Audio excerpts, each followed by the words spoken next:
चंदनपुर के जंगल में सर्दियां आने वाली थीं। सभी जानवर आने वाले सर्दी के मौसम के लिए तैयारी कर रहे थे। उनमें से टॉनी चिड़िया भी एक थी। टॉनी चिड़िया आने वाले सर्दी से बचने के लिए एक शानदार घोंसला तैयार कर लेती है और अचानक से होने वाली बारिश से बचने के लिए चारों तरफ से अपने घोंसले को घास फूस से ढक देती है।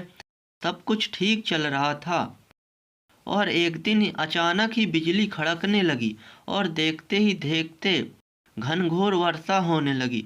बिना मौसम के आई बारिश से ठंड और भी बढ़ जाती है और सभी जानवर अपने अपने घोंसले की तरफ भागने लगते हैं।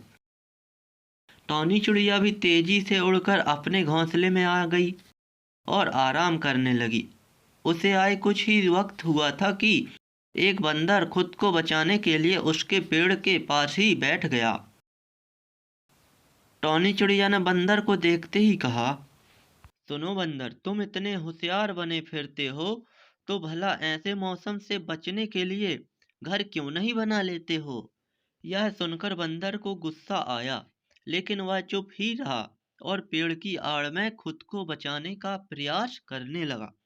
थोड़ी देर शांत रहने के बाद टॉनी चिड़िया फिर बोलती है, पूरी गर्मी इधर उधर फिरने में बिता दी। अच्छा होता अपने लिए एक घर बना देते। यह सुनकर बंदर को रहा नहीं गया और गुस्से से कहा, तुम अपने से मतलब रखो, मेरी चिंता छोड़ दो। टॉनी चिड़िया शांत हो गई। बारिश रुकने का नाम नहीं ले रही थी और हवाएं भी तेज चल रही थी। बेचारा बंदर ठंड से कांप रहा था और खुद को बचाने की पूरी कोशिश कर रहा था। लेकिन टॉनी चिड़िया ने तो मानो उसे छेड़ने की कसम खा रखी थी। वह फिर बोलती है, काश कि तुमने थोड़ी अकल दिखाई होती तो आज इस हालत में ना। टॉनी चिड़िया की बात अभी खत्म भी नहीं हुई थी कि बंदर बौखलाते हुए बोला, चुप, एकदम चुप। अपना ये बार बार बड़बड़ाना बंद करो। ये ज्ञान की बातें अपने पास रखो और ज्यादा ज्ञानी बनने की कोशिश मत करो। टॉनी चुप हो जाती है। अब तक काफी पानी गिर चुका था। बंदर पूरा भीग गया था और पूरी तरह से कांप रहा था। यह देखकर टॉनी से रहा नहीं गया और वह फिर बोलती है, कम से कम अब घर बनाना सीख लेना।